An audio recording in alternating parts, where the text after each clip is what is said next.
Report में आपका स्वागत। मैं राहुल ओझा आपके साथ। बीजेपी से जुड़ी खबर है। शाम 6 बजे से बीजेपी चुनाव समिति की बैठक होगी। झारखंड की 2 सीट का सस्पेंस जो है वो खत्म हो जाएगा। धनबाद चतरा से उम्मीदवार का ऐलान संभव है। धनबाद से परिंदा सिंह ढुल्लू रागनी की चर्चा है।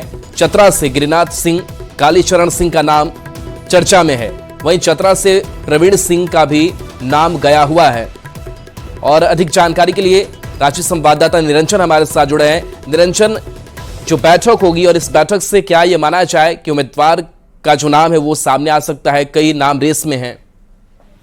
देखिए, झारखंड में 14 लोकसभा सीटों में 11 लोकसभा सीट की घोषणा हो चुकी है 2 मार्च को। और पहली जो केंद्रीय चुनाव समिति की बैठक थी उसमें कई तरह के निर्णय लिए गए हैं।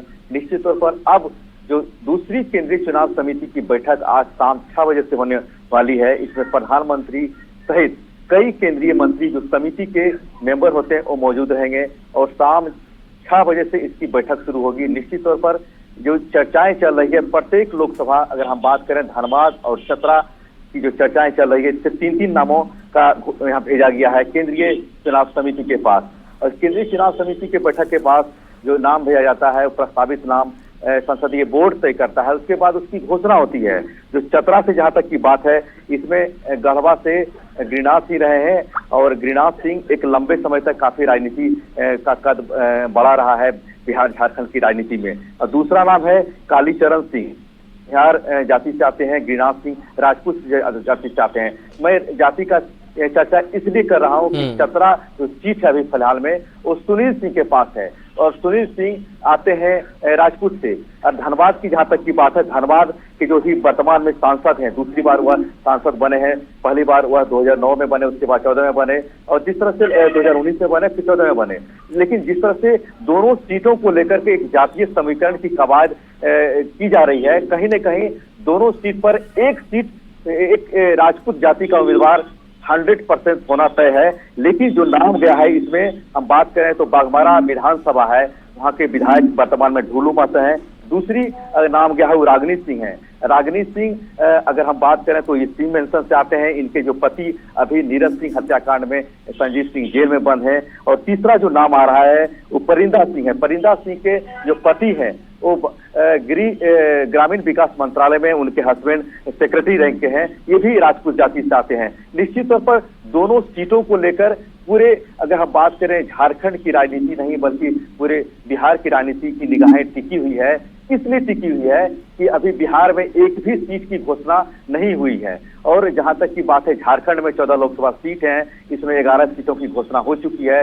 गिरिडीह आंसू के पास है तो उसका अपना मसला है। लेकिन ये दोनों सीटों पर चर्चा होगी, उसके बाद संसदीय बोर्ड में इन्हें भेजा जाएगा और नाम की घोषणा कल उम्मीद है होने की। लेकिन जो कयास लगाए जा रहे हैं तो गिरिनाथ सिंह की सबसे प्रबल दावेदारी इसलिए बनती है क्योंकि गिरिनाथ सिंह, अगर हम बात करें 5 साल ठीक पहले 2019 में गिरिनाथ सिंह और कोडरमा से वर्तमान में सांसद जो अन्नपूर्णा देवी हैं, वो दोनों की एंट्री एक साथ हुई थी और आरजेडी में थी। लेकिन गिरिनाथ सिंह को होल्ड पर रखा गया है और काफी लंबा समय हो गया, 5 साल हो गया है। उन्होंने भी अपना दिल्ली दरबार लगाया है और केंद्रीय नेताओं के पास उनका भी उठना बैठना हुआ है। इस बात की प्रबल दावेदार इसलिए की जा रही है क्योंकि गिरिनाथ सिंह अभी, अगर हम बात करें तो किसी भी कहीं भी उनका जगह झारखंड की राजनीति में नहीं है, क्योंकि विधायक भी नहीं है। और रह गई बात प्रवीण सिंह की, तो प्रवीण सिंह भी एक जो कमेटी है उनमें भी उनकी नाम है और जो भेजा गया है लिस्ट,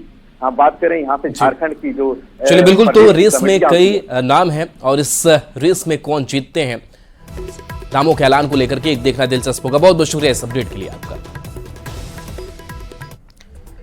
डिप्टी सीएम सम्राट चौधरी का बयान, लालू के बयान पर जनता गंभीर नहीं। 15 साल सत्ता चलाने के बाद भी लालू गंभीर नहीं। एनडीए में सीट शेयरिंग को लेकर नाराजगी नहीं है। तो सियासत से जुड़ी ये बड़ी खबर है, जहां लालू के बयान पर जनता गंभीर नहीं, ये बात कही गई है। लालू जी क्या बोलते हैं, बिहार की जनता कभी गंभीर नहीं होती। 15 साल सत्ता चलाने के बाद लालू जी ने कभी गंभीर बात नहीं की।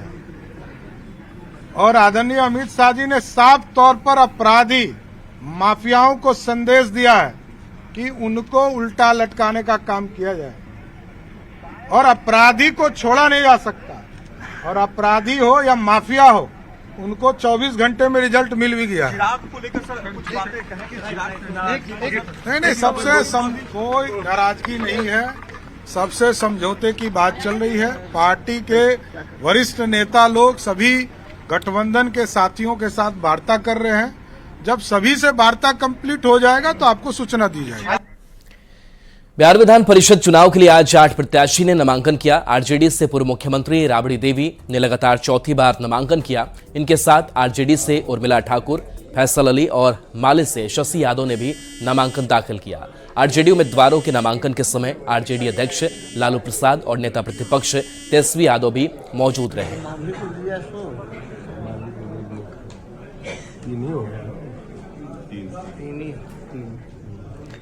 ये वीडियो कटिहार जिले का है। एमएलसी उम्मीदवारों ने नामांकन किया। मंगल पांडे, अनामिका सिंह पटेल और डॉक्टर लाल मोहन तांती ने एमएलसी के लिए नामांकन किया। नामांकन के दौरान डिप्टी सीएम सम्राट चौधरी समेत कई नेता मौजूद रहे। आरजेडी से एमएलसी उम्मीदवार अब्दुल बारी सिद्दीकी ने लालू प्रसाद और तेजस्वी यादव का आभार जताया है। सिद्दीकी ने कहा कि आप अपनी ईमानदारी आज तक बचाकर रखे हुए थे, आगे भी बचाकर रखेंगे। वहीं सिद्दीकी ने दावा किया कि बिहार में एनडीए 40 की 40 सीट हार जाएगी। अब्दुल बारी सिद्दीकी ने अमित शाह पर भी निशाना साधा। भाई मेरे लिए प्रसन्नता है और अपने नेता राष्ट्रीय अध्यक्ष लालू प्रसाद यादव और पूर्व उप मुख्यमंत्री तेजस्वी यादव जी के प्रति आभार व्यक्त करता हूं। 40 सीट है तो जो बोलते हैं 40 जीतेंगे वो 40 हार जाएंगे। और लगता है कि अमित शाह और नरेंद्र मोदी जी सत्ता से बाहर हैं, राम राम जपना पराया माल अपना कर रहे हैं। पूर्व मुख्यमंत्री राबड़ी देवी समेत आरजेडी के 4 और सीपीआई-एमएल की एक प्रत्याशी ने आज बिहार विधान परिषद के लिए अपना नामांकन दाखिल किया। आरजेडी से उर्मिला ठाकुर और माले से शशि यादव ने नामांकन किया। इधर इस मौके पर सभी अपनी जीत को लेकर आश्वस्त दिखे। मुद्दा ये होगा कि जो बीजेपी है, जो जुमलेबाजी करके बिहार को ठगने का काम किया, 40 में से 39 सीट लेने का काम किया, उसको बेनकाब करेंगे। क्योंकि न बिहार को विशेष राज्य का दर्जा मिला, न विशेष पैकेज मिला। यहाँ तक कि बिहार के जो मुखिया हैं, जो मुख्यमंत्री हैं, उन्होंने पटना यूनिवर्सिटी को सेंट्रल यूनिवर्सिटी का दर्जा देने के लिए कहा, उन्होंने वो भी नहीं दिया। न युवा को रोजगार, न किसान को लागत मूल्य का दुगुना डेढ़ गुना। इसलिए जो आने वाला 2024 का चुनाव है उसमें बेनकाब करेंगे। और हम लोग जो है बिहारी का जो जन सरोकार का सवाल है, संविधान पर जो खतरा है, जो लोकतंत्र पर खतरा है, उसके लिए आवाज बुलंद करेंगे। और हम पर जो भरोसा जताया है उस भरोसे को मैं पूरी तरह से खरी उतरने की कोशिश करूंगी। आपके नजर में सबसे बड़ा वो कौन सा मुद्दा होगा जिसको लेकर के आप विधान परिषद में सबसे पहले उठाएंगे? देखिए, हम लोगों ने अभी 32 दिन का हड़ताल किया था। उस हड़ताल को अभी तक लागू इस सरकार ने नहीं किया है, नीतीश कुमार ने नहीं किया है। जो आशा का सवाल था, उस सवाल को सबसे पहले मैं सदन में उठाऊंगी अगर मैं जाती हूं तो। और इस बीच बड़ी खबर है, सीएम नीतीश कुमार विदेश दौरे से वापस लौट आए हैं। लंदन से वापस नीतीश कुमार लौटे हैं। तो दिल्ली से ये बड़ी खबर है, नीतीश अपने दिल्ली स्थित आवास पहुंच चुके हैं। विदेश यात्रा पूरी होने के बाद मंत्रिमंडल विस्तार की भी चर्चा तेज है। 15 मार्च को मंत्रिमंडल विस्तार होने की संभावना है। तो मुख्यमंत्री नीतीश कुमार अब दिल्ली लौट चुके हैं और मुख्यमंत्री के लौटने के बाद से मंत्रिमंडल विस्तार की भी संभावना तेज है। 15 मार्च को माना जा रहा है कि मंत्रिमंडल विस्तार हो सकता है और इसके साथ साथ एनडीए में सीट शेयरिंग के फॉर्मूले को लेकर भी बात और आगे बढ़ेगी।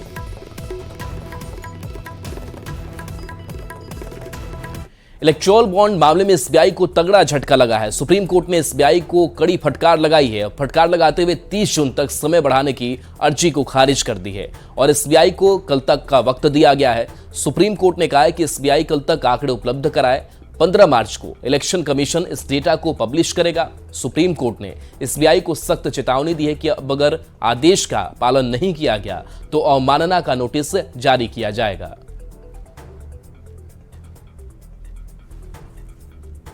आज सुप्रीम कोर्ट ने इलेक्टोरल बॉन्ड्स के मामले में इलेक्शन कमीशन की स्टेट बैंक की अर्जी कि हमको टाइम एक्सटेंड किया जाए 30 जून तक इलेक्टोरल बॉन्ड्स के डिटेल्स देने के बारे में, उसको रद्द कर दिया है और बोला है कि ये बिल्कुल साफ है कि स्टेट बैंक के पास जो इन्फॉर्मेशन कोर्ट ने मांगी थी उनके पास है कि किसने बॉन्ड्स परचेज करे उसके डिटेल्स और किसने बॉन्ड्स वो एनकैश करे उसके डिटेल्स, ये सब स्टेट बैंक के पास है और वो कल शाम तक ये सारी डिटेल्स इलेक्शन कमीशन को दे दें और उसके बाद इलेक्शन कमीशन 15 तारीख तक, इसी महीने की 15 तारीख तक वो सारे डिटेल्स अपने वेबसाइट पर पब्लिश कर दे। और पहले भी जो इन्फॉर्मेशन 2019 से पहले के बॉन्ड्स के बारे में जो पॉलिटिकल पार्टीज को देनी थी इलेक्शन कमीशन को, जो उनके पास आ चुकी है, वो सब भी इलेक्शन कमीशन 15 तारीख तक पब्लिश कर दे। इलेक्टोरल बॉन्ड के मामले में भारतीय स्टेट बैंक को सुप्रीम कोर्ट से बड़ा झटका लगा है। सुप्रीम कोर्ट ने न केवल स्टेट बैंक को कल तक इस डेटा को इलेक्शन कमीशन को देने के लिए कहा है, बल्कि चुनाव आयोग को भी ये कहा है कि 15 मार्च तक उस डेटा को अपनी वेबसाइट पर अपलोड करें। एसबीआई की तरफ से सुप्रीम कोर्ट में एक अर्जी दाखिल की गई थी और ये कहा था कि इलेक्टोरल बॉन्ड से संबंधित डेटा को अपने रिकॉर्ड पर लेने के लिए उन्हें 30 जून तक का अतिरिक्त समय दिया जाए, जिसको लेकर अवमानना याचिका भी सुप्रीम कोर्ट में दाखिल की गई थी। जया ठाकुर जी हैं जो फिलहाल याचिकाकर्ता हैं, जिनकी याचिका पर सुप्रीम कोर्ट ने आदेश दिया। जया जी, इस पूरे मामले को कैसे देखा जाए, क्योंकि एसबीआई को एक बड़ा झटका आज सुप्रीम कोर्ट से लगा है? जी, मैं काफी खुश हूं कि कोर्ट ने इस मुद्दे की गंभीरता को समझते हुए एसबीआई को कड़े निर्देशों में कहा है कि आप कल तक अपना जो है डिटेल्स आप सबमिट करें, अदरवाइज इसको कोर्ट की अवमानना मानी जाएगी। और इनके पास सफिशिएंट टाइम था, अप्रॉक्स 26 डेज का समय था। तो अगर ये अपनी तरफ से जो एक्सक्यूज दे रहे हैं कि हमारे लिए डिटेल्स चाहिए हैं, डिटेल्स फिल करने के लिए टाइम चाहिए, तो I don't think so it's justify, क्योंकि आप 26 डेज से आप क्या कर रहे थे। यही सवाल सुप्रीम कोर्ट ने भी कहा कि 26 दिन तक आपने क्या किया इसकी जानकारी नहीं है और आपने याचिका दाखिल कर दी कि 30 जून तक का समय दिया जाए। तो अगर वो अपनी तरफ से समय मांग रहे हैं तो निश्चित रूप से एक चीज तो ये साफ होती है कि इनकी कहीं ना कहीं लूप होल्स हैं। तो जिसको ये फुलफिल करना चाह रहे हैं उस टाइम बीइंग में, अगर वो कल ही उनको सबमिट करना पड़ेगा तो वो चीजें करनी पड़ेंगी जो उनके पास वास्तविक में है, उसको मैनिपुलेशन करने का टाइम नहीं मिलेगा। तो मुझे लगता है ये कोर्ट ने बहुत अच्छा फैसला दिया। बेगूसराय के हरिजन टोला में मामूली विवाद को लेकर दो पक्षों में हुए खूनी संघर्ष में एक ही पक्ष के 4 लोग गंभीर रूप से घायल हो गए। सभी घायलों को इलाज के लिए बेगूसराय के सदर अस्पताल में भर्ती कराया गया। पीड़ित पक्ष के मुताबिक उनका पार्किंग को लेकर विवाद हुआ था, जिसके बाद आरोपी पक्ष ने उन पर धारदार हथियार के साथ हमला कर दिया, जिसमें उनके परिवार के 4 लोग गंभीर रूप से घायल हो गए। इसके साथ ही पीड़ित पक्ष ने आरोपियों पर आरोप लगाते हुए कहा कि आरोपी शराब और गांजे का सेवन करते हैं और बिक्री करते हैं और आए दिन नशे की हालत में मोहल्ले में बवाल करते हैं। पीड़ित पक्ष ने आरोपियों के खिलाफ थाने में लिखित आवेदन दिया। और चलिए न्यूज़ 18 बिहार झारखंड पर खबरें आपके लिए लगातार जारी हैं।